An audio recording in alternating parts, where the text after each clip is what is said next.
हाँ तो स्टूडेंट, तुम्हारे लोगों के बीच में आज हम बहुत एक खुशी और खुशखबरी वाली बात एकदम से बताने जा रहे हैं, जिसको सुनकर आप लोग एकदम बेहतर तरीके से खुश हो जाएंगे। पहली चीज क्या है, रोहित सर तुम्हारे अर्थमेटिक की क्लास ले रहे हैं, जो कंपटीशन के लेवल से अच्छी क्लासें हैं। और आज हम तुम लोगों को एक बहुत ही अच्छी खुशखबरी देने जा रहे हैं कि आज से तुम्हारी रीजनिंग की क्लास हमारी बहन सुनीता मैम लेंगी। ये तुम लोगों को उनकी क्लास अच्छे से देखनी है और फीडबैक देना है, किस तरीके से आप लोग हमें बताएंगे। मैम बढ़िया ढंग से कर रही है क्लासें, तो अच्छे ढंग से क्लासें देखो और पूरी शिद्दत से मेहनत करो। देखो रीजनिंग इंडियन एयरफोर्स में बाई ग्रुप के लिए बहुत भूमिका निभाती है, नेवी में भी आती है और आर्मी में तो आती है और कंपटीशन एसएससी जीडी वगैरह के एग्जाम में बहुत ज्यादा रीजनिंग आती है सभी पेपरों में। तो जो 12th पास कर चुके हैं हमारे बच्चे जो हमसे पढ़ते रहे हैं, उनके लिए बेहतर अवसर है। और हमारी जो लड़कियां हैं, हमारी शेरनी, वो दमदार तरीके से तैयारी करें और जुड़ें। बहुत अच्छी चीज है कि हम लोग इतना तुम्हारे लोगों के लिए मेहनत करते हैं, इतना तुम्हारे लोगों के लिए सब कुछ कर रहे हैं। देखो रोहित सर तुम्हारे बहुत अच्छे से पढ़ा रहे हैं। आज तुम्हारी सुनीता मैम आएंगी, आए सुनीता मैम और अपनी क्लास दें आके भाई। तो आज की क्लास सुनीता मैम तुम्हें रीजनिंग पे लेके चलेंगी, अच्छे टॉपिक्स पे है। आओ भाई।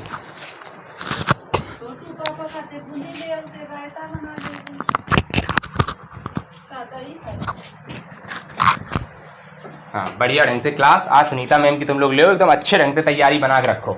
बढ़िया, धन्यवाद। हेलो फ्रेंड, आप लोग कैसे हो? उम्मीद करती हूँ आप सब अच्छे ही होंगे।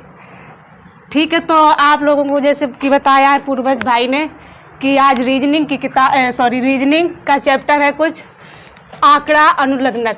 आंकड़ा अनुलग्नक में क्या होता है कि कोई चीज़ है, किसी में जैसे आंकड़ा लगाना, कोई चीज़, अब ये समझ लो जैसे अपने खेतों में कोई नाज गल्ला ये पैदा करता है, तो उसमें एक तरीका आंकड़ा लगाया जाता है कि इतने में मेरा बिच रहा है तो इतने कुंटल हो जाएगा, तो कितने का बिचेगा। इस तरह से ये होता है आंकड़ा अनुलग्नक। ठीक है, इजी है, कोई दिक्कत परेशानी नहीं होगी इसमें।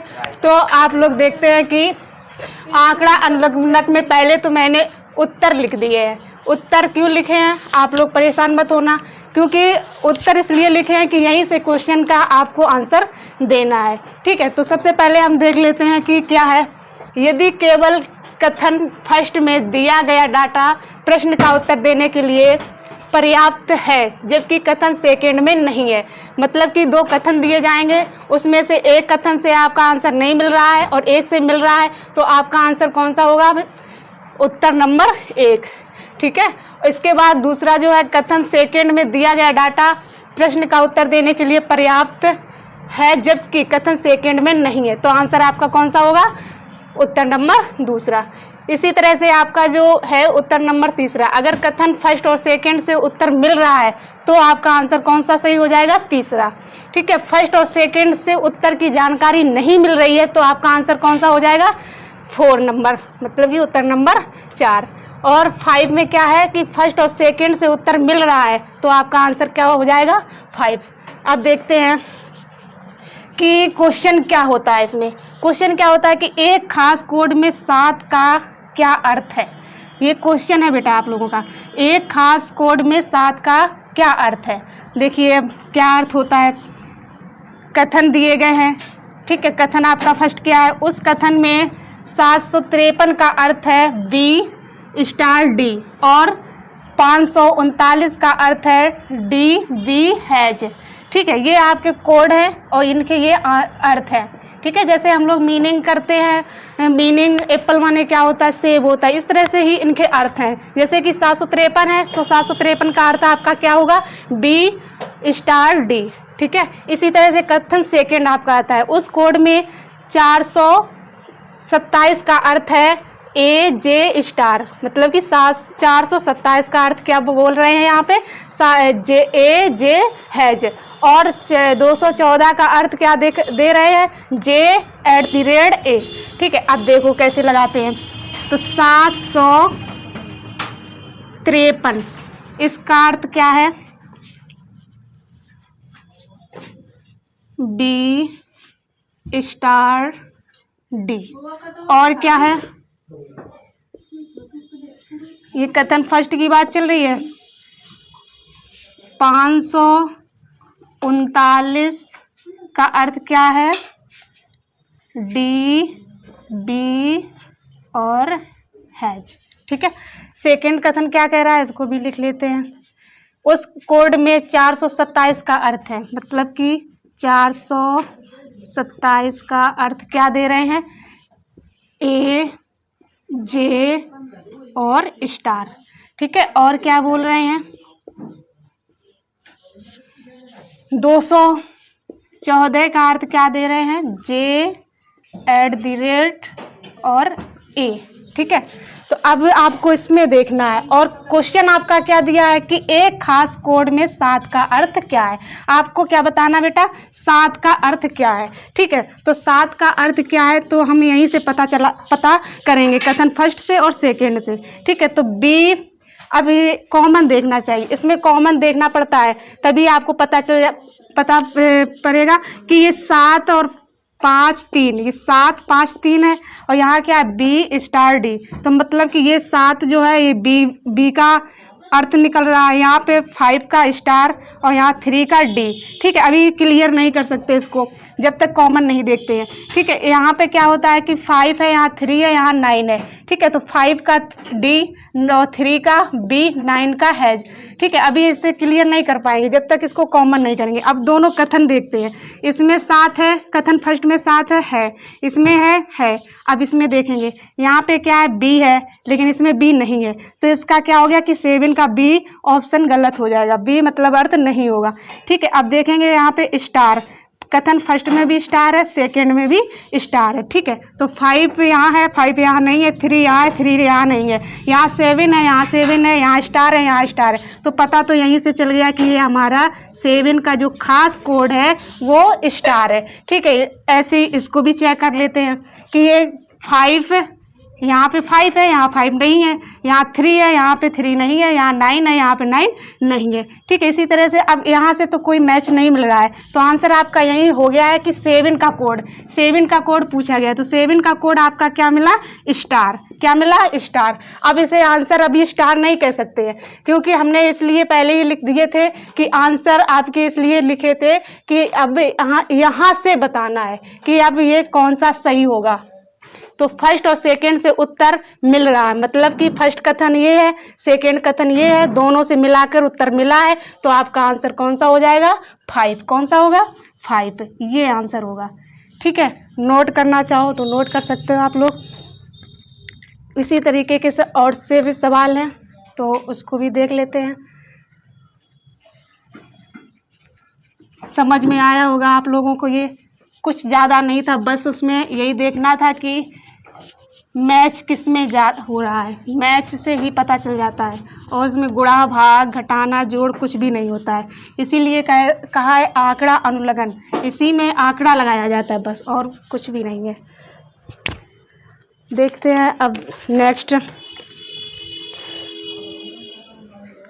नेक्स्ट प्रश्न आपका क्या होगा? एक खास कोड, ज़्यादा हम नहीं लिखेंगे, सिर्फ इतना लिखे दे रहे हैं, जंप, JUMP, जंप का अर्थ क्या है? ये आपका प्रश्न हो गया। ठीक है, जंप का अर्थ क्या है? अब कथन फर्स्ट और सेकंड को लिखना पड़ेगा, क्योंकि फिर पता नहीं चल पाएगा। तो उस कोड भाषा में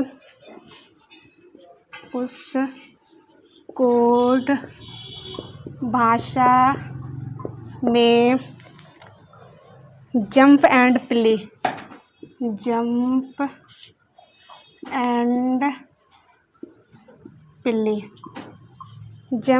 प्ले को क्या लिख रहे हैं? डायरेक्ट लिखे ही दे रहे हैं। ठीक है, तो टाइम ज़्यादा नहीं लगेगा, समझ में आ जाएगा। तो उस कोड भाषा में जंप एंड प्ले को क्या लिख रहे हैं? 357। ठीक है, इसी तरह सेकेंड कथन आपका क्या कह रहा है? जंप एंड प्ले,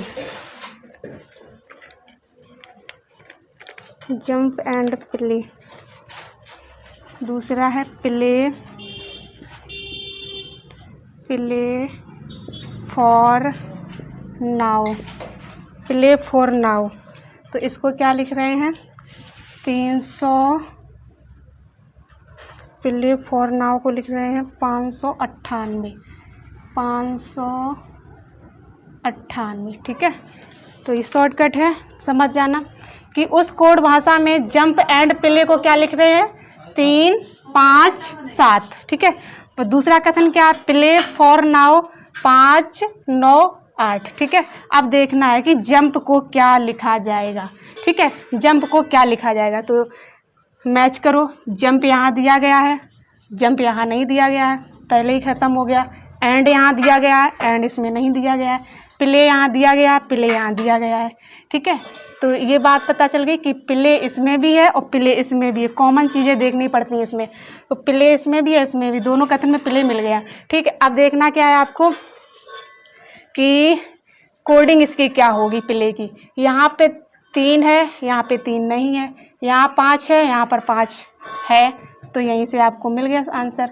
और यहाँ पे 7 है, यहाँ 7 नहीं है, तो दोनों में क्या मिला, प्ले का अर्थ क्या हो गया, प्ले का अर्थ प्ले का अर्थ तो 5 हो गया है, प्ले का अर्थ जो है वो 5 हो गया। लेकिन आपसे पूछा किसका है, जंप का। ठीक है, तो जंप का पूछा, जंप इसमें है, इसमें नहीं है, प्ले में ये 5 मिल गया है, लेकिन अब ये 3 और 7 बच गया आपका। तो बेटा जंप का जो होगा कोड, तो ये कौन सा हो जाएगा, जंप 3 या फिर 7, कौन सा हो जाएगा, 3 या फिर 7। ठीक है, अब ये कैसे हम आंसर कैसे बताएंगे, तो जब मैंने कहा था आप लोगों से कि यदि प्रश्न कथन फर्स्ट में दिया गया डाटा प्रश्न का उत्तर देने के लिए पर्याप्त है जबकि सेकंड नहीं है, तो आंसर कौन सा आपका रहेगा, सही उत्तर नंबर पहला। ठीक है, कथन सेकंड में दिया गया डाटा प्रश्न का उत्तर देने के लिए पर्याप्त है जबकि कथन सेकंड में नहीं है। ठीक है, लेकिन हमारे इसमें क्या हो रहा है कि पहले में मिल रहा है, देखो जंप एंड प्ले एक ही से मिल रहा है और इधर से मिल नहीं रहा। अगर प्ले का पूछा होता तो मिल जाता दोनों कथन से, तो मेरा कथन एक ही सही रहेगा। फर्स्ट से ही डाटा मिल रहा है, तो आपका आंसर कौन सा हो जाएगा, कथन फर्स्ट में दिया गया डाटा प्रश्न का उत्तर देने के लिए पर्याप्त है और सेकंड नहीं है। तो ये आपका तो इसमें नहीं करेगा काम, इसमें करेगा। देखो ये वाला, ये वाला चौथा आंसर सही होगा। फर्स्ट और सेकंड से उत्तर की जानकारी नहीं मिल रही है। ठीक है, तो ये आपका हो जाएगा चौथा आंसर, नोट कर लीजिएगा। वैसे कुछ ज़्यादा नहीं होता है इसमें, बस यही देखना पड़ता है कि कौन सी कोडिंग किसके लिए लागू कर रही है। जंप का पूछा गया था तो जंप का आपका 3 या 7 हो जाएगा। ठीक है, अगर प्ले का पूछते तो क्लियर हो गया था, यहाँ से 5 ही आएगा। आगे देख लो क्वेश्चन, सरल क्वेश्चन है, परेशान ना होना, पूरा वीडियो देखना, समझ में आएगा।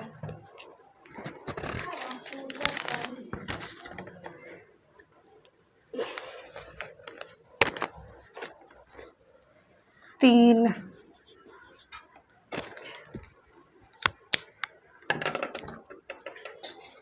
कोड भाषा में हल्दी का क्या रंग है। देखो आपका ये आ गया क्वेश्चन, कोड भाषा में हल्दी का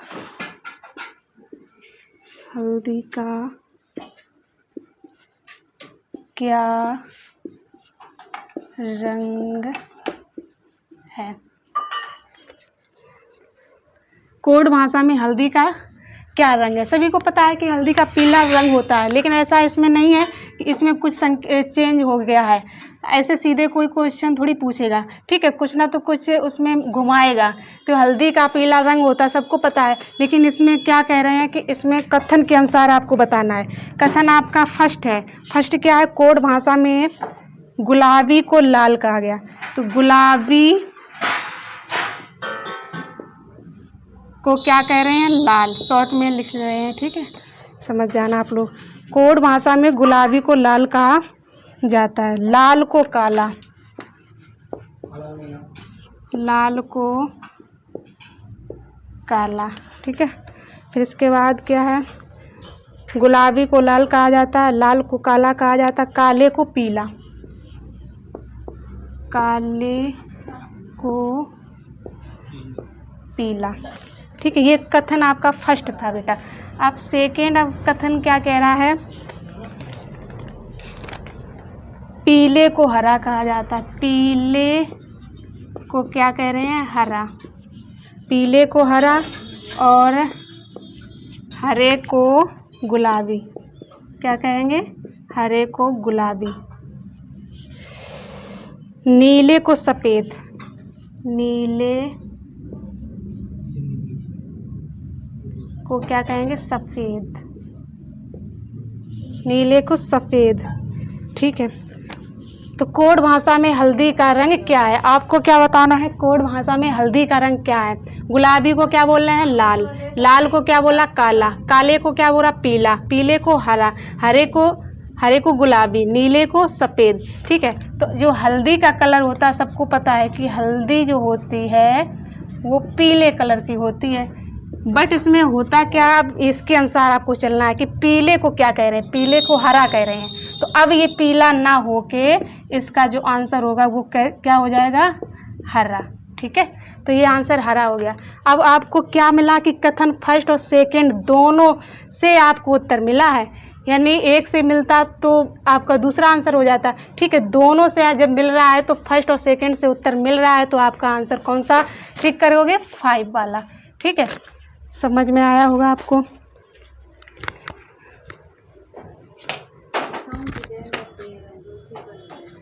इसी तरह से एक क्वेश्चन और है।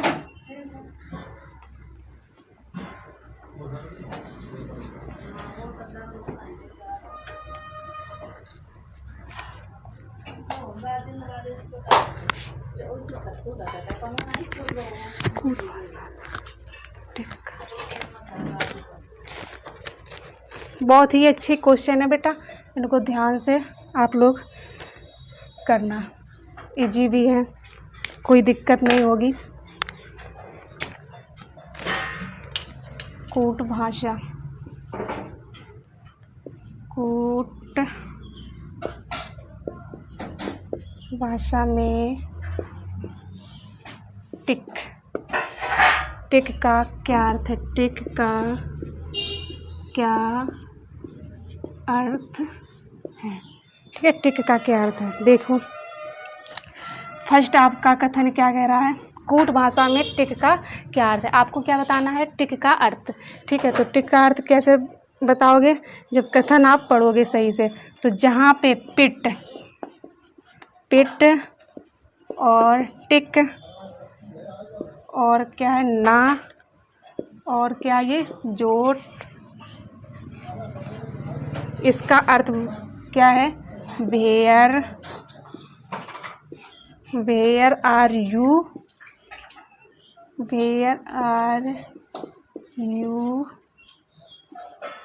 Going? Where are you going? ठीक है। कथन फर्स्ट है ये। पिट टिक ना जोट, इसका अर्थ क्या बोल रहे हैं? Where are you going? ठीक है। इसी तरह आपका कथन सेकंड। कथन सेकंड में क्या है? टिक पा जोट मा। इसका अर्थ क्या दे रहे हैं? Are you coming home? ठीक है।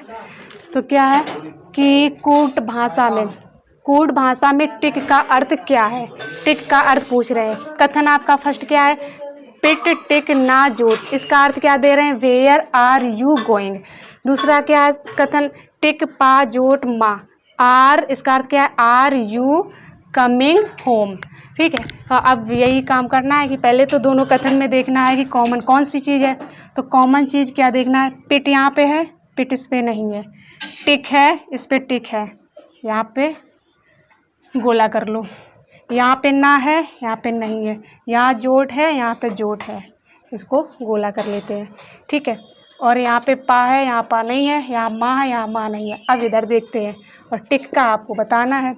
ठीक है। तो टिक तो दोनों में मैच कर गया। अब इधर जो मैच करेगा वही आंसर आपका हो जाएगा। तो वेयर है, यहाँ पे वेयर नहीं है। आर है, यहाँ पे आर है। देखो अंडरलाइन सब में करेंगे तो कंफ्यूज हो जाओगे। आर पे गोला कर लो बस। यहाँ पे आर है, यहाँ पे भी आर है। ठीक है, यू यहाँ पे है, यहाँ पर भी यू है, गोइंग है, यहाँ गोइंग नहीं है, और कमिंग होम ये है ही नहीं। ठीक है, तो क्या हुआ कि जोड़, टिक, टिक का अर्थ क्या हो गया, आर। देखो पहले में टिक आर को लिख रहे हैं और यहाँ पे भी आर को लिख रहे हैं, जोड़ का यू हो जाएगा और यहाँ जोड़ का यू हो जाएगा। टिक का अर्थ पूछा जा रहा है, तो टिक का अर्थ क्या हो जाएगा, आर। क्या हो जाएगा टिक का अर्थ, आर। तो ये हमें कहाँ से प्रश्न, मतलब इसका उत्तर हमें मिला किससे है, इसी से, फर्स्ट और सेकंड से उत्तर मिला, दोनों को मिला के ही मिला। अगर इससे ना मिलता, इसी से मिल जाता, तो फिर मेरा ये वाला गलत हो जाता, इससे मिल जाता, तो आपका ऑप्शन दूसरा मैच कर जाता। ठीक है,